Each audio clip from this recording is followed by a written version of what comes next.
দেখছেন star news. Tasfia তামান্না স্বাগত জানাচ্ছি স্টার নিউজ প্রাইমে। শুরুতেই শিরোনামগুলো শুনব। প্রধানমন্ত্রীর মালয়েশিয়া সফরে গুরুত্ব পাবে মুক্ত বাণিজ্য এবং শ্রম বাজার। চীনে শি জিনপিংয়ের সঙ্গে তারেক রহমানের বৈঠক 26শে জুন। বেনজিরকে ফেরাতে নথি পাঠানো হয়েছে দুবাইয়ে। আওয়ামী লীগ বিশৃঙ্খলা করলে ব্যবস্থা নেওয়া হবে, সন্ত্রাস নির্মূলে হুঁশিয়ারি স্বরাষ্ট্রমন্ত্রীর। জামায়াত সুশৃঙ্খল দল হলেও গণতন্ত্রে বিশ্বাস করে না, মন্তব্য মির্জা ফখরুলের। গণভোটের রায় বাস্তবায়নে খুলনায় 11 দলের সমাবেশ কিছুক্ষণ পর।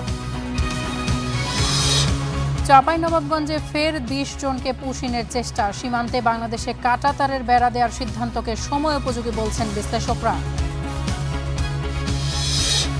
টাকার বিনিময়ে মাছ ধরার ট্রলারে ঢুকছে ইয়াবা। পাচারে জড়িয়ে পড়ছেন নাফ নদীর জেলেরা। 2 বছরে জব্দ 300 কোটি টাকার মাদক। টাঙ্গাইলে পরিত্যক্ত সেপটিক ট্যাঙ্কে নেমে বাবা ছেলে সহ নিহত 4। গ্যাসের বিষক্রিয়ায় মৃত্যু, ধারণা ফায়ার সার্ভিসের। প্রধানমন্ত্রী তারেক রহমানের মালয়েশিয়া সফরে গুরুত্ব পাবে মুক্ত বাণিজ্য এবং শ্রমবাজার। এছাড়া চীনে শি জিনপিংয়ের সঙ্গে বৈঠক হবে 26শে জুন। সকালে মন্ত্রণালয়ে এক সংবাদ সম্মেলনে এসব তথ্য জানান পররাষ্ট্র সচিব আসাদ আলম সিয়াম। এ সময় তিনি আরও বলেন, সফরে বাংলাদেশ এবং চীনের মধ্যে 2টি চুক্তি এবং 13টি সমঝোতা স্মারক সই হবে। সরকার গঠনের পর থেকে কূটনৈতিক মহলে আলোচনায় ছিল প্রধানমন্ত্রীর প্রথম বিদেশ সফর। দিল্লি নাকি বেইজিং, কোন সমীকরণে এগুবে ঢাকা? তবে সেই বিতর্কে না জড়িয়ে প্রথম সফরে তারেক রহমানের গন্তব্য মালয়েশিয়া। দেশটির প্রধানমন্ত্রীর আমন্ত্রণে রোববার 2 দিনের সফরে কুয়ালালামপুরে 27 সদস্যের প্রতিনিধি দলের নেতৃত্ব দেবেন তারেক রহমান। আলোচনায় মুক্ত বাণিজ্য ও শ্রমবাজার সম্প্রসারণের পাশাপাশি গুরুত্ব পাবে আসিয়ানে অন্তর্ভুক্তি ও রোহিঙ্গা প্রত্যাবাসন। 22 জুন পত্র যায় মালয়েশিয়ার প্রধানমন্ত্রীর কার্যালয়ে বাংলাদেশের মাননীয় প্রধানমন্ত্রী ও মালয়েশিয়ার মাননীয় প্রধানমন্ত্রীর মধ্যে একটি একান্ত বৈঠক অনুষ্ঠিত হবে। এর পরপরই উভয় দেশের সরকার প্রধানের নেতৃত্বে উচ্চ পর্যায়ের প্রতিনিধি দলের মধ্যে দ্বিপাক্ষিক বৈঠক অনুষ্ঠিত হবে। 22 জুন সন্ধ্যাতেই মালয়েশিয়া থেকে চীনে পৌঁছাবেন প্রধানমন্ত্রী। চীনের রাষ্ট্রপতি ও প্রধানমন্ত্রীর সঙ্গে বসবেন বৈঠকে। মাননীয় প্রধানমন্ত্রী 22 জুন বিকালে কুয়ালালামপুর থেকে দালিয়ানের উদ্দেশ্যে যাত্রা করে সন্ধ্যায় দালিয়ানে পৌঁছাবেন। সফরে অভিন্ন নদীর ইস্যুতে হবে সবিস্তার আলোচনা। তিস্তা মহাপ্রকল্প পাবে বাড়তি গুরুত্ব। বাজেট সহায়তা নিয়ে সরাসরি কোনো আলোচনায় যাবে না ঢাকা, তবে বৈদেশিক বিনিয়োগ বাড়াতে চীনের বেসরকারি খাতের দিকে নজর রাখবে বাংলাদেশ। 2 চুক্তি আর 13 সমঝোতা স্বাক্ষর সহ মোট 17টি ইনস্ট্রুমেন্ট স্বাক্ষর করবে ঢাকা বেইজিং। চীনের গ্রেট হলে মাননীয় প্রধানমন্ত্রী চীনের মাননীয় প্রধানমন্ত্রী his excellency mister Lee Khiang এর সাথে একটি দ্বিপাক্ষিক বৈঠকে মিলিত হবেন, যেখানে 2 দেশের স্বার্থ সংশ্লিষ্ট সকল বিষয় এবং ভবিষ্যতে এই সম্পর্ক আরো কিভাবে এগিয়ে নেওয়া যায় সে বিষয়ে আরো বিশদ আলোচনা হবে। বৈঠকের পর উভয় দেশের প্রধানমন্ত্রীর উপস্থিতিতে বাংলাদেশ এবং চীনের মধ্যে বেশ কয়েকটি সমঝোতা স্মারক স্বাক্ষরিত হবে। তবে দ্বিপাক্ষিক স্বার্থ রক্ষা করে আরও কিছু সমঝোতা স্মারক স্বাক্ষর করার বিষয়ে আলোচনা অব্যাহত রয়েছে বলে জানিয়েছেন পররাষ্ট্র সচিব। তিস্তাতে আলোচনা হবেই বলে আমি ধারণা করি। আমরা তো দুর্ঘোষের প্রসঙ্গ, সেছাড়া অন্যান্য নদী ব্যবস্থাপনা বা। Jumman Sadiq, javelin, Star News, Dhaka. প্রধানমন্ত্রী তারেক রহমানের প্রথম বিদেশ সফর ভারত নাকি চীন? এই প্রশ্ন বড়ভাবেই ছিল কূটনৈতিক মহলে। তবে বাংলাদেশ বেছে নিল তৃতীয় দেশ, মালয়েশিয়া। সাবেক প্রধানমন্ত্রী খালেদা জিয়ার পথেই তারেক রহমান। প্রধানমন্ত্রীর প্রথম বিদেশ সফর নিয়ে সবিস্তার স্টার এক্সপ্লেইনারে। প্রধানমন্ত্রী তারেক রহমানের প্রথম বিদেশ সফর, কিন্তু গন্তব্য দিল্লি কিংবা বেইজিং নয়। যেখানে ভারত ও চীন 2 পরাশক্তি আমন্ত্রণ জানিয়েছিল, সেখানে তারেক রহমান বেছে নিয়েছেন তৃতীয় একটি দেশ, মালয়েশিয়া। আগামী 21 ও 22 জুন মালয়েশিয়া সফর করবেন প্রধানমন্ত্রী। এরপর 23 জুন তিনি কুয়ালালামপুর থেকেই বেইজিংয়ে যাবেন এবং 26 জুন তার ঢাকায় ফেরার কথা রয়েছে। এই সফরে গুরুত্ব পাবে ব্যবসা বাণিজ্য, বিনিয়োগ, হালাল অর্থনীতি ও কর্মী প্রেরণ। এটা কি শুধুই একটি রাষ্ট্রীয় সফর, নাকি বাংলাদেশের নতুন পররাষ্ট্রনীতির প্রথম ভূ রাজনৈতিক বার্তা? একদিকে ভারতের আমন্ত্রণ, অন্যদিকে চীনের বিশাল বিনিয়োগের হাতছানি। দেশের ভেতরে ভারত বিরোধী জনমত, বাইরে ভারত চীন প্রতিযোগিতা। এর মাঝখানে দাঁড়িয়ে তারেক রহমানের প্রথম পদক্ষেপ কাকে খুশি করবে, কাকে বার্তা দেবে আর কাকে অপেক্ষায় রাখবে? মালয়েশিয়ায় কেন? দিল্লি বেইজিং বিতর্ক এড়িয়ে কূটনৈতিক ভারসাম্য রক্ষার হিসাব। আর সবচেয়ে বড় প্রশ্ন, এ কি বিএনপির নতুন পররাষ্ট্রনীতির সূচনা, নাকি মা প্রয়াত সাবেক প্রধানমন্ত্রী খালেদা জিয়ার পথেই আন্তর্জাতিক আস্থা অর্জনের নতুন সংস্করণ? বাংলাদেশের রাজনীতিতে দীর্ঘদিন ধরে একটি অলিখিত বাস্তবতা আছে। ভারত ও চীন দুদেশেই ঢাকার জন্য গুরুত্বপূর্ণ। একদিকে ভারতের সঙ্গে রয়েছে ভৌগোলিক বাস্তবতা, নিরাপত্তা ও সংযোগের সম্পর্ক। অন্যদিকে চীন বাংলাদেশের সবচেয়ে বড় উন্নয়ন ও অবকাঠামো অংশীদারদের অন্যতম। আর এই দুই শক্তির মাঝখানে দাঁড়িয়ে নতুন সরকারের প্রথম কূটনৈতিক পদক্ষেপ সবসময় বাড়তি গুরুত্ব পায়। সে কারণেই প্রধানমন্ত্রী তারেক রহমানের প্রথম বিদেশ সফরের গন্তব্য নিয়ে শুরু থেকেই ছিল আলোচনা। ভারতের প্রধানমন্ত্রী নরেন্দ্র মোদী আমন্ত্রণ জানিয়েছিলেন দিল্লি সফরের। চীনের প্রধানমন্ত্রী লি কিয়াংও পাঠিয়েছিলেন বেইজিংয়ের আনুষ্ঠানিক আমন্ত্রণ, কিন্তু শেষ পর্যন্ত কোনো আমন্ত্রণেই প্রথম সফরের গন্তব্য হয়নি। কেন? কারণ বিশ্লেষকদের মতে প্রথম সফর যদি ভারত হতো তাহলে চীনপন্থী বার্তার অভিযোগ উঠতে পারত না ঠিকই, কিন্তু দিল্লির প্রতি অতিরিক্ত ঝুঁকে পড়ার সমালোচনা তৈরি হতে পারত। আবার প্রথম সফর যদি চীন হতো তাহলে ভারতের সঙ্গে সম্পর্ক নিয়ে নতুন প্রশ্ন উঠতে পারত। অর্থাৎ প্রথম পদক্ষেপেই এক পক্ষকে অগ্রাধিকার দেয়া হলে অন্য পক্ষের কাছে ভুল বার্তা যাওয়ার ঝুঁকি ছিল। তাই কূটনৈতিকভাবে সবচেয়ে নিরাপদ ও কৌশলগত সমাধান একটি তৃতীয় দেশ। আর সেই জায়গায় মালয়েশিয়া হয়ে উঠেছে আদর্শ পছন্দ। মালয়েশিয়ার কথায় যদি বলি, মালয়েশিয়া শুধু একটি বন্ধু রাষ্ট্র নয়, বাংলাদেশের লাখ লাখ প্রবাসী কর্মীর অন্যতম গন্তব্য দেশ এটি। বন্ধ শ্রমবাজার পুনরায় চালু করা, অবৈধ শ্রমিকদের বৈধতা দেয়া, নতুন কর্মসংস্থান তৈরি করা, এসব ইস্যু সরাসরি বাংলাদেশের অর্থনীতির সঙ্গে যুক্ত।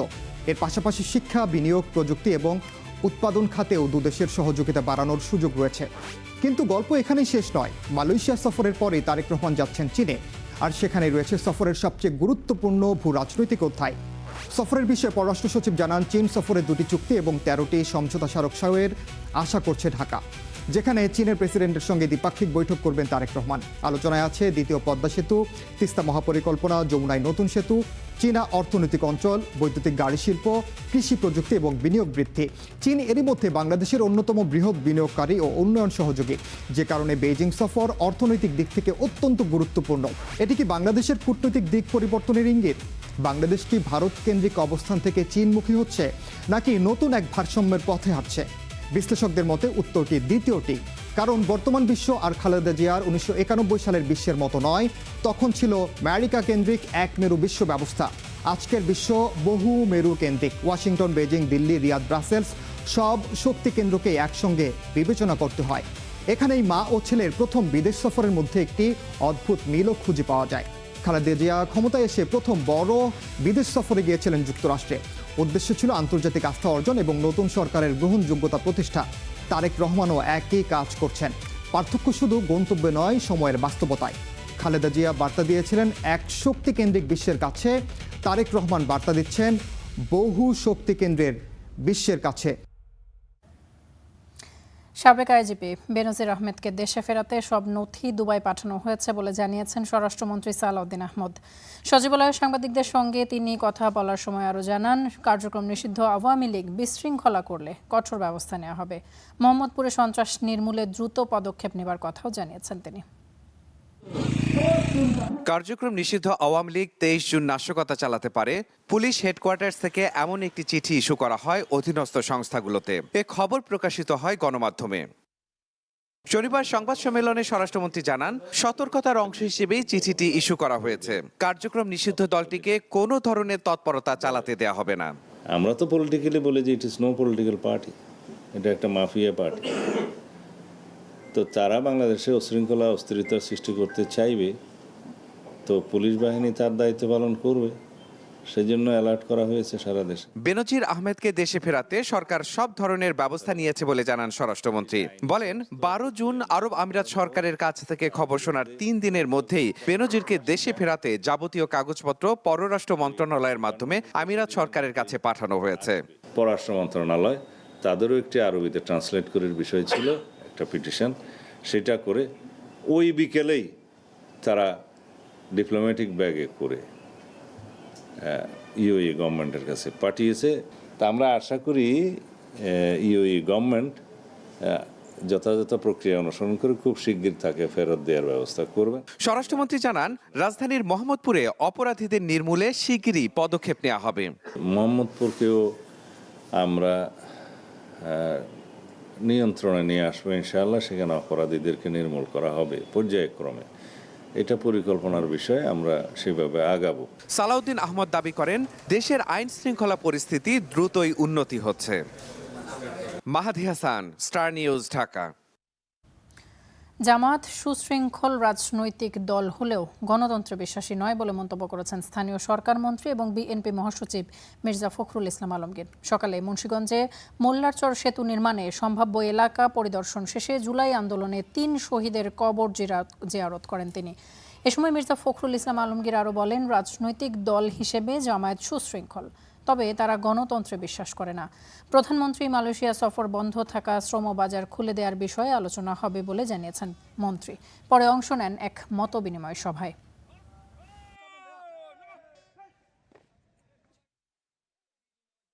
আমরাই একমাত্র দল যারা গণতন্ত্রের জন্য গত 50 বছর ধরে আমরা লড়াই করে আসছি, সংগ্রাম করেছি, প্রতিদিন প্রতি মুহূর্তে আমরা লড়াই করেছি। জামাতে ইসলাম তো আপনার একটা রেজিমেন্টেড পলিটিক্যাল পার্টি, তারা তো গণতন্ত্রে বিশ্বাস করে না। খুলনায় 11 দলীয় ঐক্যের বিভাগীয় সমাবেশে জড়ো হতে শুরু করেছেন নেতাকর্মীরা। গণভোটের রায় বাস্তবায়নের দাবিতে নগরের সার্কিট মাঠে কর্মসূচির আয়োজন করা হয়েছে।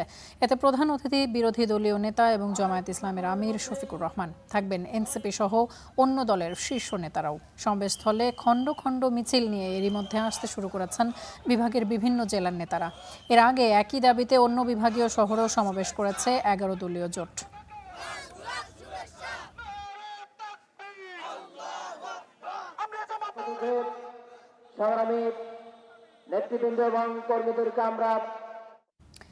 সীমান্তে বিএসএফের পুশিং চেষ্টা অব্যাহত রয়েছে। চাঁপাইনবাবগঞ্জে 20 জনকে বাংলাদেশে ঠেলে পাঠানোর চেষ্টা করছে ভারতীয় সীমান্ত রক্ষী বাহিনী।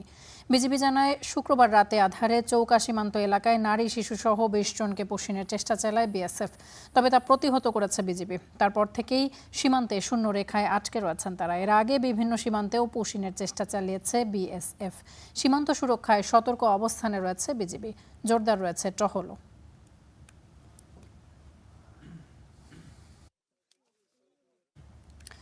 সীমান্তে বিএসএফের পুশিং চেষ্টা অব্যাহত রয়েছে। চাঁপাইনবাবগঞ্জে 20 জনকে বাংলাদেশে ঠেলে পাঠানোর চেষ্টা করছে ভারতীয় সীমান্ত রক্ষী বাহিনী। আরও বিস্তারিত জানবো চাঁপাইনবাবগঞ্জ থেকে মাহমুদুল হাসান তুষারের সঙ্গে যুক্ত হয়ে। তুষার, সীমান্তের এই মুহূর্তের চিত্র কেমন লক্ষ্য করছেন এবং পুশিং ঠেকাতে স্থানীয়রা এবং বিজিবি কতটুকু তৎপরতা চালাচ্ছেন? জি, তার যেমনটি বলছিলেন, চাঁপাইনবাবগঞ্জ চৌকা সীমান্তে গত রাতে আনুমানিক 4টা থেকে 6টার মধ্যে 20 জনকে পুশিংয়ের চেষ্টা করে ভারতীয় বিএসএফের পক্ষ থেকে। তারপরে এলাকাবাসী এবং বিজিবির তৎপরতায় তাদেরকে প্রতিরোধ করে এবং শূন্য রেখায় তারা অবস্থান করছিল। আপনাকে জানাতে চাই, দুপুর আনুমানিক 12টার দিকে শূন্যরেখা থেকে ভারতের অভ্যন্তরে তাদেরকে নিয়ে যায়। এখন পর্যন্ত তাদেরকে আমরা দেখতে পাচ্ছি না। ধারণা করা হচ্ছে তাদেরকে ভারতের অভ্যন্তরে নিয়ে গেছে। তার মানে চাঁপাইনবাবগঞ্জে মূলত গত কিছুদিন ভারতের উত্তেজনার পর থেকেই বিভিন্ন সীমান্তের বিজিবি এবং এলাকাবাসীকে সাথে নিয়ে টহল জোরদার করেছে এবং বিজিবির পক্ষ থেকে অতিরিক্ত সদস্য নিযুক্ত করা হয়েছে। আমরা এখানে বিজিবি সিওর সাথে কথা বলছিলাম, তিনি জানাচ্ছিলেন যে বিএসএফের সাথে 2টি কমান্ড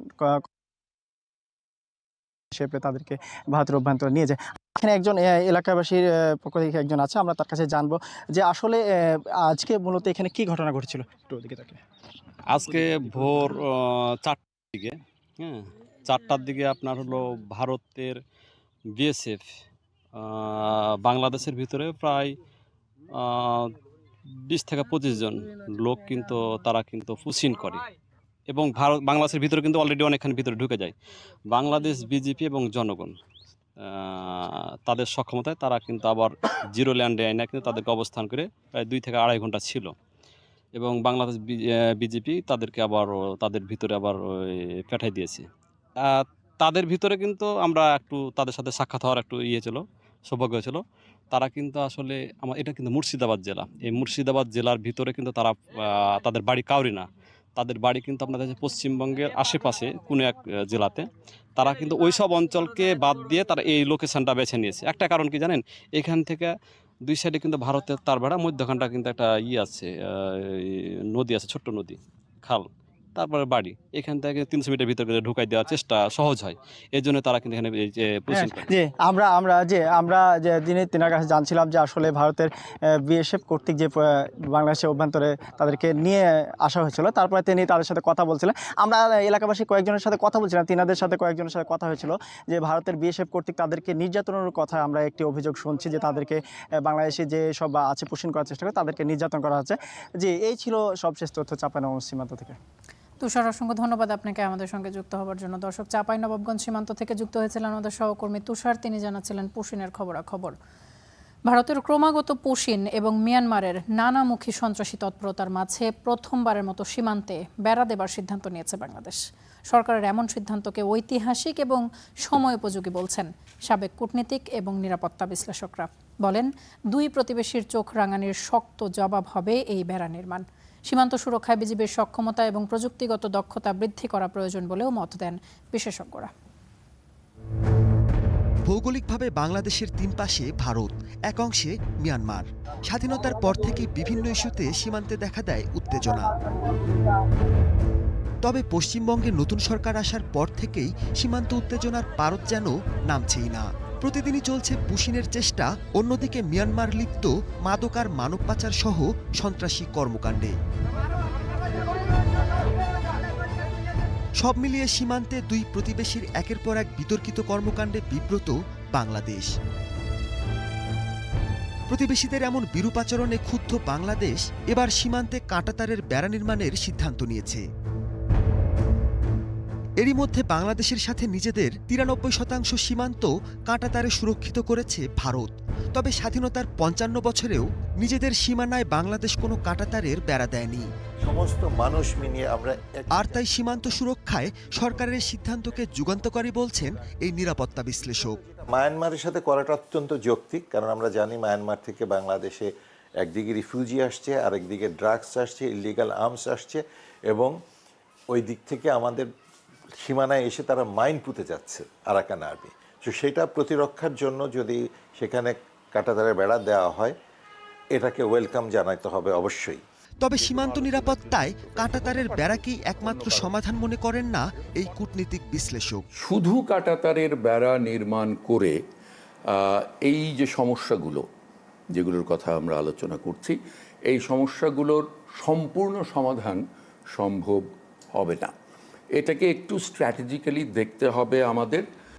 সীমান্তে দুর্গম অঞ্চলের সুরক্ষায় বিজিবির শক্ত অবস্থান এবং প্রযুক্তির ব্যবহার প্রয়োজন বলেও মত দেন তারা। যদি না, আমি ঘোষণা দিলাম, একটু আইওয়াশ করলাম, কিছু কাঁটাতারের বেড়া তৈরি করলাম, অন্যদিকে ভারত কেন কাঁটাতারের বেড়া এভাবে করছে এটা নিয়ে যে একটা পাবলিক সেন্টিমেন্ট তৈরি হয়েছে, সেটাকে ধামাচাপা দেওয়ার চেষ্টা যদি হয়, তাহলে সেটা হবে দুঃখজনক। স্মাগলিংয়ের জন্য বাংলাদেশে আসার ব্যাপারে যে পাহাড়ি অঞ্চলগুলো আছে সেগুলো ব্যবহার করা হয়, নাফ নদী ব্যবহার করা হয়। তো পাহাড়ি অঞ্চলে আমরা কাঁটাতারের বেড়া যদি নির্মাণ করতে পারি, তাহলে কিন্তু এটা কমে আসবে। এবং কাঁটাতারের বেড়া নির্মাণের আগে সেই সীমান্ত বরাবর সড়ক তৈরি করা হয়। সড়ক তৈরি করা হলে সেই সড়কে বিজিবির মুভমেন্ট কিন্তু স্মুথ হবে। মিয়ানমার সীমান্তে কত কিলোমিটার এলাকায় বেড়া নির্মাণ হবে এবং ভারত সীমান্তের কোন কোন অংশকে স্পর্শকাতর ধরা হচ্ছে, সরকারকে এসব বিষয় স্পষ্ট করা প্রয়োজন বলেও মত দেন বিশেষজ্ঞরা। Mahmudul Hasan, star News, Dhaka. সীমান্ত দিয়ে পুশিনের ঘটনা বাড়ায় উদ্বেগ ছড়িয়েছে সীমান্তবর্তী জনপদে। ফলে বিজিবির সঙ্গে দিন রাত টহলে স্থানীয় বাসিন্দারাও। তাদের দাবি, আন্তর্জাতিক আইন উপেক্ষা করে বিএসএফ এর অবৈধ পুশিন কোনোভাবেই গ্রহণযোগ্য নয়। সাধারণের এই অংশগ্রহণকে ইতিবাচক হিসেবে দেখছেন বিজিবি কর্মকর্তারাও। মেহেরপুরের তেঁতুলবাড়িয়া সীমান্ত, বিজিবির সঙ্গে টহলে স্থানীয়রা পালাক্রমে পাহারা দিচ্ছেন বিভিন্ন এলাকা। উদ্দেশ্য ভারতীয় সীমান্তরক্ষী বাহিনী বিএসএফ এর পুশিন ঠেকানো। স্থানীয়রা জানায়, পশ্চিমবঙ্গে নতুন সরকার দায়িত্ব নেওয়ার পর থেকে সীমান্ত এলাকায় বাড়ছে অপরিচিত মানুষের আনাগোনা। সন্দেহজন ব্যক্তিদের দেখলেই পাঠানো হচ্ছে বিজিবির কাছে। এছাড়া অনুপ্রবেশ ঠেকাতে নিজ উদ্যোগে বিজিবির সঙ্গে সীমান্ত পাহারা দিচ্ছেন স্থানীয়রা। এত বড় বর্ডার, বিজিবির দ্বারাই তো সবকিছু পাহারা দেওয়া সম্ভব না। সে কারণে বাংলাদেশের জনগণ সহ বিজিবির সঙ্গে পাহারা দিচ্ছে বর্ডার। যদি বিজিবি 2 জন থাকে তো আমরা এলাকাবাসী আছি 4 জন 5 জন করে থাকা হয় বিজিবির সাথে, তো রাত জেগে পাহারা দেওয়া হচ্ছে। সীমান্তবাসীরা বলছেন অন্য সময় সীমান্তে আলো জ্বালিয়ে রাখা হলেও পুশিনের সময় বন্ধ করে দেয় বিএসএফ। এজন্য এখন আলো বন্ধ হলেই প্রতিবাদ জানাচ্ছেন তারা। ঐক্যতা একটা তৈরি হয়েছে মানুষের ভিতরে, মানুষ সবাই চাইছে যে এখন যে কোনোভাবে বিজিবিকে সহযোগিতা করতে হবে এবং এই সংকটটা মোকাবেলা করতে হবে। অবৈধ পোষণ করাকে আমরা বাধাগ্রস্ত করব, আমরা কখনই এটা হতে দেব না। সীমান্ত সুরক্ষায় স্থানীয়দের অংশগ্রহণ ইতিবাচক হিসাবে দেখছেন বিজিবি কর্মকর্তারাও। বলছেন সাধারণের এই সহযোগিতা মনোবল বাড়াচ্ছে বিজিবি সদস্যদের। সীমান্ত এলাকার জনগণ সীমান্ত এলাকার রাস্তাঘাট ভালো করে চিনে, এলাকার স্থানীয় জনগণ যখন বিজিবির সাথে থাকে অবশ্যই তখন আমাদের মনোবল বৃদ্ধি পায় এবং আমাদেরকে অনুপ্রাণিত করে। ভারতের সঙ্গে বাংলাদেশের 4427 কিলোমিটার সীমান্ত, এর মধ্যে পশ্চিমবঙ্গে 2217 kilometre. Rasheduzzaman, star news, Meherpur. মিয়ানমারের সঙ্গে আলোচনা, আন্তর্জাতিক মহলের চাপ, নানা সংস্থার উদ্যোগও আলোর মুখ দেখেনি রোহিঙ্গা প্রত্যাবর্ষণ প্রক্রিয়া। 9 বছর ধরে 15 লাখেরও বেশি শরণার্থীর ভার বইছে বাংলাদেশ। প্রতিনিয়ত রোহিঙ্গা বাড়লেও কমছে দাতা সংস্থার সহায়তা। চাপ বেড়েছে স্থানীয় জনগোষ্ঠীর ওপরও। মুহিবুল্লাহ মুহিবের তথ্য ও সাদেক হোসেন খোকার ছবি নিয়ে প্রতিবেদন। 2017 সালের আগস্ট স্রোতের মতো লাখ লাখ রোহিঙ্গা প্রবেশ করে বাংলাদেশে। মিয়ানমারের সহিংস হামলার শিকার শরণার্থীদের মানবিক বিবেচনায় আশ্রয় দেয় তৎকালীন সরকার। পরের বছর 15 নভেম্বর রোহিঙ্গা প্রত্যাবাসনের প্রথম সময়সীমা ঠিক করা হলেও কেটে গেছে দীর্ঘ সময়। আন্তর্জাতিক বহুমাত্রিক উদ্যোগের পরও একজন রোহিঙ্গাকেও মিয়ানমারে ফেরত পাঠানো যায়নি। উল্টো পূর্ববর্তীদের সূত্র ধরে নতুন নতুন রোহিঙ্গা ঢুকছে দেশে। দেখভালে প্রতিনিয়ত খরচ বাড়লেও আন্তর্জাতিক সহায়তা বৃদ্ধির বদলে উল্টো কমেছে। আরা কেমন নিরাপত্তায় নিরাপত্তা কি ওরা আরা কেনে দেশত ফেরত যাবার ইয়ান চাই। 10 লক্ষ রোহিঙ্গা থেকে এখন বেড়ে 15-16 লক্ষ রোহিঙ্গা বর্তমানে এখানে টেকনাফে বসবাস করছে। এভাবে যদি চলতে থাকে বছরের পর বছর, তাহলে রোহিঙ্গার বোঝা আরও বাড়বে। চরম অর্থ সংকটের কথা স্বীকার করে শরণার্থী কমিশনার বলছেন, দ্রুত প্রত্যাবাসন প্রক্রিয়া শুরুর লক্ষ্যে কাজ করছে সরকার। রাখাইন অঞ্চলে যে যুদ্ধ পরিস্থিতি সেটি প্রত্যাবাসন অনুকূল নয়। সেজন্য আমরা মিয়ানমার সরকারকে অনুরোধ করব তারা যাতে তাদের অভ্যন্তরীণ পরিস্থিতির উন্নতি সাধন করে। আর প্রত্যাবাসনের এই ব্যর্থতা আন্তর্জাতিক মহলের উপর চাপাচ্ছেন এই রোহিঙ্গা নেতা। আজিয়াপুরা ইন্টারন্যাশনাল কমিউনিটি বাংলাদেশ যদি যে দূর গড়াবরে দুজিয়ে কোলাবোরেট করিয়ার করতে বলি রোহিঙ্গা এতদিনে দেশ যাইতই। অর্থ সংকট আর প্রত্যাবাসনের দীর্ঘসূত্রতায় ক্যাম্প সংশ্লিষ্ট এলাকায় বাড়ছে অপরাধ, যা অভ্যন্তরীণ নিরাপত্তায় হুমকি তৈরি করছে। এ বিষয়ে আন্তর্জাতিক আদালতের রায় বাস্তবায়ন এবং দ্রুত প্রত্যাবাসন শুরুর জন্য কূটনৈতিক উদ্যোগের বিকল্প নেই বলেও মত সংশ্লিষ্টদের। Desk report, star news. Bangladesh Myanmar সীমান্তের নাফ নদীর জেলেরা জড়িয়ে পড়ছে মাদক পাচারে। 10 থেকে 15 হাজার টাকার বিনিময়ে মাছ ধরার ট্রলারে দেশে ঢুকছে ইয়াবা। বৈরী আবহাওয়া এবং গভীর সমুদ্র পথ ব্যবহার করছে পাচারকারীরা। গেল 2 বছরে 300 কোটি টাকার ইয়াবা সহ বিপুল পরিমাণ মাদক জব্দ করেছে কোস্টগার্ড। আরও জানাচ্ছেন নিবিড় সাহা।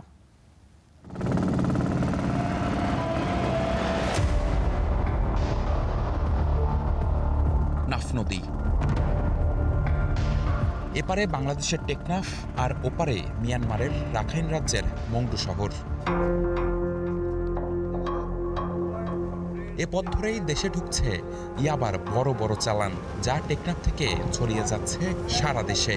গেল কয়েক মাস ধরে এ পথে টহল জোরদার করেছে কোস্টগার্ড।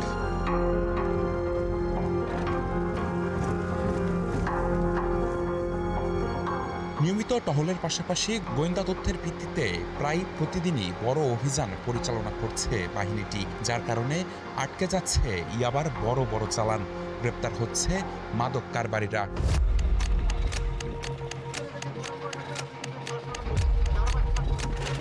পাচারকারীরা কৌশল পাল্টেছেন, প্রলোভন দেখিয়ে জেলেদের ব্যবহার করছেন ইয়াবা কারবারিরা। লোভে পড়ে এসব মাদক পাচারে জড়িয়ে পড়ছেন জেলেরাও। জানালেন মাত্র 10 থেকে 15,000 টাকার বিনিময়ে মিয়ানমার থেকে ইয়াবার চালান নিয়ে দেশে ঢুকছেন তারা।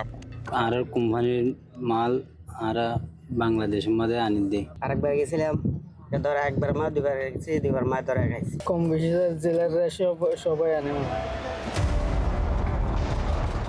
কোস্টগার্ড বলছে গেল 2 বছরে প্রায় 52 লাখ পিস ইয়াবা, প্রায় 1 কেজি ইয়াবা তৈরির সরঞ্জাম, 5 কেজি ক্রিস্টাল মেথ সহ নানান ধরনের মাদক জব্দ করেছেন তারা।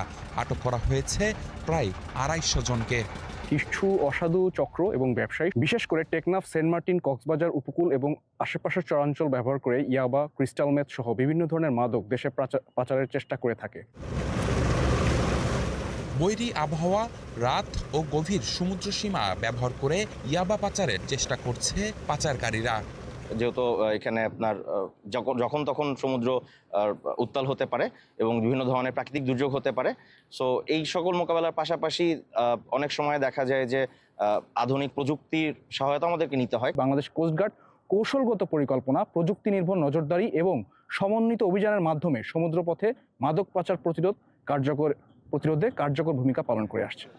নদী ও সাগর পথে মাদক পাচারের বিরুদ্ধে সতর্ক অবস্থানে বাংলাদেশ কোস্টগার্ড। নিবিড় সাহা, স্টার নিউজ, টেকনাফ, কক্সবাজার। রাজধানীর অন্যতম বিনোদন কেন্দ্র হাতিরঝিল, কিন্তু অপরিকল্পিত বর্জ্য ব্যবস্থাপনা, দূষণ এবং সুয়ারেজ সংযোগের কারণে হারাতে বসেছে এর সৌন্দর্য। একই সঙ্গে জলাবদ্ধতা এবং পরিবেশ দূষণের ঝুঁকিতে রয়েছে নগরীর খালগুলো।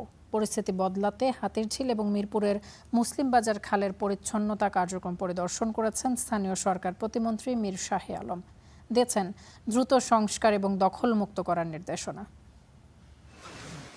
দীর্ঘদিন ধরে পরিচ্ছন্নতা, দূষণ এবং পয়ঃনিষ্কাশন ব্যবস্থার নানা সমস্যায় সমালোচনার মুখে থাকা হাতিরঝিল পরিদর্শনে যান স্থানীয় সরকার প্রতিমন্ত্রী মীর শাহে আলম।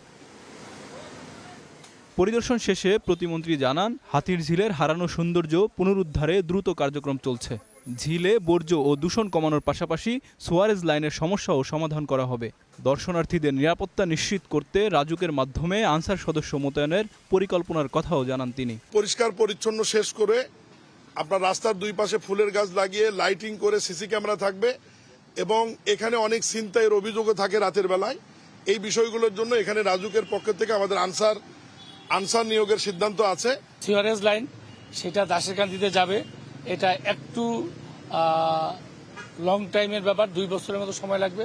তার আগে আমরা কিছু পরিকল্পনা নিয়েছি যাতে এটা যে ভাসমান যে আবর্জনা ময়লা সেটা যেন না থাকে। পরে মিরপুরের মুসলিম বাজার খালের পরিচ্ছন্নতা কার্যক্রম পরিদর্শন করেন প্রতিমন্ত্রী। এ সময় তার সঙ্গে ছিলেন ঢাকা উত্তর সিটি কর্পোরেশনের প্রশাসক শফিকুল আলম খান মিল্টন। তারা বলেন, বর্ষা মৌসুমে জলাবদ্ধতা কমানো এবং ডেঙ্গু প্রতিরোধে খালগুলো পরিষ্কারের বিকল্প নেই। আপনারা এই খালের আগের চিত্র দেখেছেন, বর্তমান চিত্র দেখছেন। আপনাদের মাধ্যমে আমি প্রিয় নগরবাসীর কাছে আহ্বান করব, আমরা আপনাদেরকে নিয়ে আগামী এই ঢাকা উত্তর সিটি কর্পোরেশনকে আধুনিক দুর্গন্ধমুক্ত একটি নগর উপহার দিতে চাই। নির্দিষ্ট জায়গায় ময়লা ফেলাবেন, সিটি কর্পোরেশন লোকজন ময়লা সংগ্রহ করে নিয়ে যাবে। এরপরে যদি কোনো বাড়ির মানুষ তার বাড়ির সামনে খালের উপরে বা মধ্যে যদি ময়লা আবর্জনা ফেলে, আমাদের নির্দেশনা দেওয়া আছে, সিটি কর্পোরেশনের এক্সিকিউটিভ ম্যাজিস্ট্রেট সাহেব আসবেন এবং বিধি মোতাবেক তাদের জরিমানা করা হবে। সংশ্লিষ্টরা জানান, রাজধানীর খালগুলোর সীমানা নির্ধারণের কাজ শেষ করে দ্রুতই অবৈধ দখল উচ্ছেদ অভিযান শুরু হবে। পাশাপাশি খালে ময়লা আবর্জনা ফেললে নেওয়া হবে আইনি ব্যবস্থা। আইমন সাজিদ, স্টার নিউজ, ঢাকা। মহাপরিকল্পনা বাস্তবায়নের এক দফা দাবিতে তিস্তাপাড়ের কয়েক কিলোমিটার জুড়ে অনুষ্ঠিত হলো মানববন্ধন। লালমনিরহাট, নীলফামারী এবং রংপুর বিভিন্ন শ্রেণী পেশার মানুষ এতে অংশ নেন। দাবি বাস্তবায়ন না হলে কঠোর আন্দোলনের হুঁশিয়ারি দিয়েছেন তারা। মাহমুদ রাফিনের রিপোর্ট। ব্যানার ফেস্টুন হাতে তিস্তাপাড়ের কয়েক কিলোমিটার জুড়ে মানববন্ধন। রংপুর নগরী, গঙ্গাচড়া ও কাউনিয়ায় একযোগে অনুষ্ঠিত হয় কর্মসূচি। দাবি একটি, আর প্রতিশ্রুতি নয়, দ্রুত শুরু হোক তিস্তা মহাপরিকল্পনার কাজ। পার্শ্ববর্তী একটা দেশ এই তিস্তা নদীর পানিকে ব্যবহার করে আমাদেরকে পঙ্গু করে ছাড়ছে। লাইভে যোগ দিয়ে বর্তমান প্রধানমন্ত্রী কথা দিয়েছিলেন যে আমরা যদি সরকার গঠন করতে পারি আমরা তিস্তা মহাপরিকল্পনা বাস্তবায়ন করব। বিভিন্ন সময় বিভিন্ন সরকার ক্ষমতায় এসেছে, তারা প্রতিশ্রুতি দিয়েছে, ভোট নিয়েছে, সরকার গঠন করেছে, কিন্তু তিস্তা চুক্তিও বাস্তবায়ন হয় নাই। তিস্তা নদীর পানির যে ন্যায্য হিস্সা, সেই ন্যায্য হিস্সাও তিস্তার পাড়ের মানুষ পায়নি। তিস্তা মহাপরিকল্পনা বাস্তবায়ন সংগ্রাম কমিটির উদ্যোগে চলে কর্মসূচি। এতে একাত্মতা জানান জনপ্রতিনিধি ও রাজনৈতিক নেতারাও। উত্তর এবং দক্ষিণবঙ্গের বৈষম্য দূর করতে হবে এবং তিস্তা পাড়ের মানুষের দুঃখ লাঘবের জন্য তিস্তা মহাপরিকল্পনা বাস্তবায়ন করতে হবে, কার্যকর করতে হবে। তিস্তা পাড়ের জনগণের জন্য আপনি অতি দ্রুত বাস্তবায়ন করার জন্য সঠিক পরিকল্পনা নিন। আর বৈষম্যর চোখ দেখতে চাই না, আর আমরা বৈষম্যতে সামিল হতে চাই না, আর আমরা ধোকায় পড়তে চাই না। শুধু রংপুর নয়, একই দাবিতে নীলফামারী ও লালমনিরহাটেও মানববন্ধন অনুষ্ঠিত হয়। বক্তারা বলেন, তিস্তা মহাপরিকল্পনা বাস্তবায়ন হলে নদী ভাঙন নিয়ন্ত্রণ, কৃষি উৎপাদন বৃদ্ধি এবং কর্মসংস্থানের নতুন সুযোগ সৃষ্টি হবে। কমিটির মধ্যে কাজ সীমাবদ্ধ নয়, কবে নাগাদ কাজ শুরু হবে আমরা চাই আগামী মন্ত্রী পরিষদে এক সভায় সিদ্ধান্ত নিয়ে যাতে করে এক মাসের মধ্যে তিস্তা মহাপরিকল্পনা কাজ শুরু করা হয়, এই দেশবাসী জানতে চায়। আমরা মনে করি তিস্তা মহাপরিকল্পনা বাস্তবায়ন সরকার করতে গেলে সরকারের পাশে আমরা বিরোধী দল এবং তিস্তা অঞ্চলের কোটি কোটি মানুষ সরকারের সাপোর্টে দাঁড়িয়ে যাবে। এটা অন্য যে কোনো কনস্পিরেসি, যে কোনো প্রেশারের চেয়ে অনেক বেশি শক্তিশালী। দ্রুত প্রকল্প অনুমোদন ও বাজেট বরাদ্দ না এলে আরও বৃহত্তর আন্দোলনের হুঁশিয়ারি দেওয়া হয়েছে। Mahmud Rafin, star news, Rangpur. দুর্নীতির অভিযোগে সাময়িক বহিষ্কার 10 মাস পর ফের পুনর্বহাল স্বপদে। নরসিংদীর রায়পুরা সরকারি আদিয়াবাদ ইসলামিয়া উচ্চ বিদ্যালয় এবং কলেজের অধ্যক্ষ নূর সাখাওয়াত হোসেন মিয়াকে ঘিরে উত্তাপ ছড়িয়েছে পুরো এলাকা জুড়ে। তার পুনর্বহালের সিদ্ধান্তে ক্ষোভ জানিয়েছেন শিক্ষক, শিক্ষার্থী, অভিভাবক সহ স্থানীয়রা। জনরোষে শিক্ষা প্রতিষ্ঠানে ঢুকতে না পেরে উপজেলা পরিষদে বরাদ্দ পাওয়া কক্ষে বসে অফিস করছেন অধ্যক্ষ। 2005 সালে অধ্যক্ষ হিসেবে নরসিংদী সরকারি আদিয়াবাদ ইসলামিয়া উচ্চ বিদ্যালয় ও কলেজে যোগ দেন নূর হোসেন সাখাওয়াত মিয়া। এরপর থেকে তার বিরুদ্ধে ক্ষমতার অপব্যবহার, হয়রানি, আর্থিক অনিয়ম ও স্বেচ্ছাচারিতার অভিযোগ ওঠে। এরপর তদন্ত নামে শিক্ষা মন্ত্রণালয়, মেলে প্রাথমিক সত্যতাও। 2025 সালের 13 ফেব্রুয়ারি করা হয় সাময়িকভাবে বহিষ্কার, কিন্তু একই বছরের 4 ডিসেম্বর স্বপদে পুনর্বহাল করা হয় নূর সাখাওয়াত হোসেন মিয়াকে। এ ঘটনায় ক্ষোভে ফুঁসছে শিক্ষক, শিক্ষার্থী সহ স্থানীয়রা। অনেক দুর্নীতিতে অভিযুক্ত প্রাপ্ত, ওনাকে আমরা এখানে চাই না। ওনার মতো একজন দুর্নীতিবাজ লোক আদিয়াবাদ স্কুল অ্যান্ড কলেজে আইসা আমরা এলাকার মান সম্মান যাতে ক্ষুণ্ণ না হয়, ওনার মতো একজন দোষী লোক যাতে এখানে না আসতে পারে এবং সেজন্য প্রত্যাহার হয়। নূর সাখাওয়াত হোসেন স্যারের বিরুদ্ধে যে অভিযোগটি আছে, এই অভিযোগটি পুনঃ তদন্ত করা হোক এবং ওনাকে প্রকৃত যে কারণগুলো উদ্ঘাটন করে এর সঠিক বিচার হোক। যদিও অভিযোগ অস্বীকার করে অধ্যক্ষ নূর সাখাওয়াত হোসেনের দাবি সবই উদ্দেশ্য প্রণোদিত। অভিযোগগুলি তো সম্পূর্ণ মিথ্যা প্রমাণিত হয়ে মন্ত্রণালয় থেকে সমস্ত কাগজপত্র সেটা দিয়ে শপথে বহাল করছে। এ তো মূলত চাঁদার জন্য তারা এটা করছে, এটা তো অন্য কোনো কিছু না। এখন আমি এগুলো বিষয়ে কথা বলতে পারছি না, যেহেতু এমপি সাহেব নিষেধ করছে। এই যখন পরিস্থিতি, তখন মন্ত্রণালয়ের সিদ্ধান্তের অপেক্ষায় স্থানীয় প্রশাসন। এখন উনি বিভিন্ন সময় যেগুলো জরুরি কাগজপত্র আছে, মাননীয় এমপি মহোদয় বলেছেন যেন উপজেলায় এসে তিনি কাগজপত্রগুলো দেখেন আর কি। তো এটা যেহেতু স্থানীয়ভাবে যেন কোনোভাবে পরিস্থিতি উত্তাপ না হয়, একটা আইনশৃঙ্খলা পরিস্থিতি অবনতি ঘটে যেতে পারে, একটা ক্যাজুয়ালিটি ঘটলে তো সেটি আবার ভিন্ন বিষয়ে দেখা যাবে। যে আর পাশাপাশি আমরা এখানকার যে স্থানীয় পরিস্থিতি আছে এই বিষয়ে আমরা মানসিক অবহিত করেছি। না দিলে উনি তো এনিহা ওনাকে যেতে হবে, পুলিশ প্রশাসন, সমস্ত প্রশাসন হেল্পে ওনাকে যেতে হবে, গেলে এলাকা জনগণ আবার খেপবে। তো এই ক্লেশ থেকে ওভারকাম করার জন্য ওনার মাত্র আছে মনে 8-9 মাস, সমস্ত 9 মাসে 10 মাস আছে ওনার চাকরি নেন। তো এটা করে আবার দেখা বিদেশ দেখা, বুঝছেন? কারণ নাহলে তো ওরা পেনশন পাচ্ছে না, সে পেনশন পাবো না করে। শিক্ষা প্রতিষ্ঠানে সুষ্ঠু পরিবেশ ফেরাতে অভিযোগের নিরপেক্ষ তদন্ত ও প্রশাসনের কার্যকরী পদক্ষেপ চান সংশ্লিষ্টরা। Desk report, star news. ভালোবাসা এবং শ্রদ্ধায় শেষ বিদায়ে কবি আল মুজাহিদি। সকালে কেন্দ্রীয় শহীদ মিনারে শ্রদ্ধা জানিয়ে কবির দীর্ঘদিনের সহকর্মী, বন্ধু এবং গুণমুগ্ধ ভক্তরা বলেন, জীবনব্যাপী সাহিত্যের সাথেই ছিল তার বসবাস। তাই আগামীর বাংলাদেশে কবিকে তার সাহিত্যেই খুঁজে ফিরবে। সাহিত্যের সাথেই ছিল তার দীর্ঘবাস। পেশা এবং যাপনের যৌথতায় তার জীবন ছিল পূর্ণ। সবকিছু লীন হলো মৃত্যুতে। শনিবার সকালে কবি আল মুজাহিদির মরদেহ নিয়ে আসা হয় কেন্দ্রীয় শহীদ মিনারে। শ্রদ্ধা জানান তার দীর্ঘদিনের বন্ধু, সহকর্মী ও সর্বস্তরের মানুষ। ফুলেল শ্রদ্ধায় অশ্রুসিক্ত সকলের ভাষায় কবির প্রতি ভালোবাসার প্রকাশ। তার যে অবদান বাংলা দেশের সুস্থ সংস্কৃতি বিনির্মাণের ক্ষেত্রে, সেটা আমাদের দেশের মানুষ অনেক দিন মনে রাখবে। পরে জাতীয় প্রেস ক্লাবে প্রখ্যাত কবি আল মুজাহিদির দ্বিতীয় জানাজা অনুষ্ঠিত হয়। বাদ জোহর বাইতুল মোকাররম জাতীয় মসজিদে হয়েছে তৃতীয় জানাজা। আমার বাবার সাথে অসংখ্য স্মৃতি, মধুরী সব, আমি বলে শেষ করতে পারবো না। সরল জীবনযাপন, সাধারণ জীবনযাপন করতে ভালোবাসতেন এবং সবাইকে তিনি বিশ্বাস করতেন। তার হাত দিয়ে যে কত হাজার লেখক এদেশে তৈরি হয়েছে সেটা বোধহয় যাদের করছে তারাই জানে। আমি একটু জানি তার পাশে থেকে। দেশের জন্য উনি দুইভাবে করেছেন, এক মুক্তিযুদ্ধ সক্রিয় অংশগ্রহণ, দুই তার লেখনী কলম। আল মুজাহিদির মতো মুক্তিযোদ্ধা এবং কবি এবং এই ধরনের অগ্রগামী কিংবদন্তিরা না থাকলে আমার মনে হয় না যে ২৪-এর গণ আন্দোলনকে সফল করা যেত। শুক্রবার দুপুরে রাজধানীর একটি বেসরকারি হাসপাতালে মারা যান কবি আল মুজাহিদি। তার বয়স হয়েছিল ৮৫ বছর। কবি আল মুজাহিদির জন্ম ১৯৪০ সালের ১ জানুয়ারি টাঙ্গাইলে। তিনি দীর্ঘ ৩ দশকেরও বেশিকাল দৈনিক ইত্তেফাক পত্রিকার সাহিত্য সম্পাদকের দায়িত্ব পালন করেছেন। রাষ্ট্রীয় ২১ পদকপ্রাপ্ত কবি আল মুজাহিদির ২০টিরও বেশি কাব্যগ্রন্থ সহ প্রকাশিত বইয়ের সংখ্যা অর্ধশতাধিক। HM Imran, star news.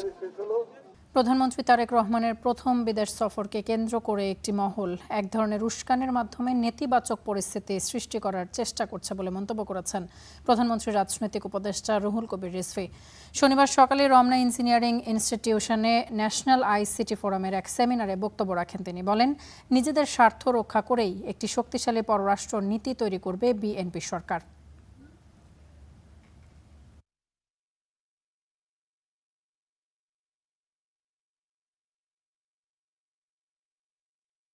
প্রধানমন্ত্রী আগামীকাল তিনি দুটি দেশ সফরে যাচ্ছেন।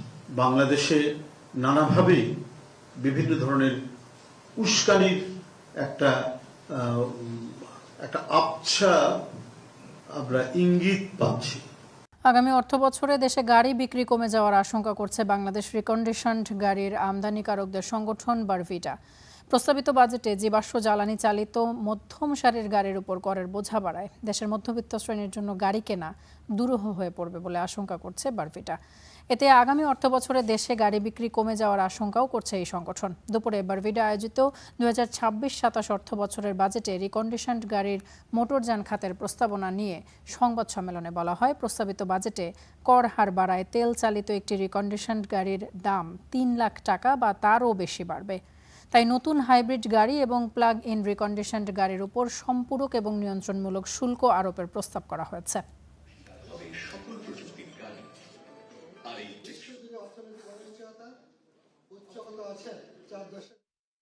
রিকন্ডিশন গাড়ি আমদানির জন্য উভয় ক্ষেত্রেই 5% রেগুলেটরি শুল্ক আরোপ করা হয়েছে, যেটা 3% ছিল।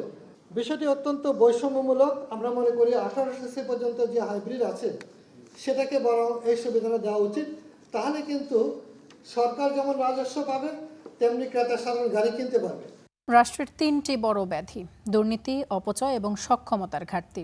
এই 3টি সমস্যার জন্যই প্রতি বছর বাজেট বাস্তবায়ন সম্ভব হয় না বলে মন্তব্য করেছেন সাবেক তত্ত্বাবধায়ক সরকারের উপদেষ্টা হোসেন জিল্লুর রহমান। পিপিআরসি আয়োজিত বাজেট ওয়েবিনারে বক্তারা আরও বলেন, বাজেট বাস্তবায়ন করতে হলে রাজস্ব আদায়ের লক্ষ্য পূরণ করতে হবে, না হলে ঘাটতি অনেক বেড়ে যাবে। সমস্ত খাদ্যপণ্য বাজেট ঘাটতির দীর্ঘ ইতিহাস মাথায় নিয়েই বিশাল অঙ্কের এক বাজেট উপস্থাপন করেছে বিএনপি সরকার। শিক্ষা, স্বাস্থ্য সহ সামাজিক উন্নয়নে উল্লেখযোগ্য বরাদ্দ থাকলেও তা বাস্তবায়ন নিয়ে অনিশ্চয়তা দেখা দিয়েছে বিশেষজ্ঞদের মাঝে। নির্বাচিত সরকার শনিবার সকালে গবেষণা প্রতিষ্ঠান পিপিআরসি আয়োজিত এক ওয়েবিনারে বক্তারা বলেন, সব মন্ত্রণালয় পর্যাপ্ত বাজেট পেলেও নারী ও শিশু মন্ত্রণালয়ে বরাদ্দ দেওয়ার ক্ষেত্রে সরকারের মধ্যে বিমাতাসুলভ আচরণ দেখা যায়। পাশাপাশি সরকারের এক শিক্ষক এক ট্যাব প্রকল্পের সমালোচনাও করেন বক্তারা। এই বরাদ্দর একটা সিংহভাগই চলে যাচ্ছে আপনার বেতন ভাতার খাতে। সো প্রোগ্রাম বা নারীর জন্য সার্ভিস, জেন্ডার রেসপন্সিভ সার্ভিসের যেসব বিষয়গুলোকে নিয়ে আসতে হবে সেখানে কতটা খরচ হচ্ছে সেটা এখনো প্রশ্নবোধক, এবং আমরা সেখানে দেখছি না খুব একটা গুরুত্বপূর্ণ পরিবর্তন। এই যে ওয়ান টিচার ওয়ান ট্যাব, এটা কিন্তু অনেকগুলো মানে সমস্যারও সৃষ্টি করবে। তো আদৌ কি আমার এই one teacher one tab implementation দরকার আছে কিনা এই মুহূর্তে বাংলাদেশে, সেটাও আমরা ভাবতে বলবো সরকারকে।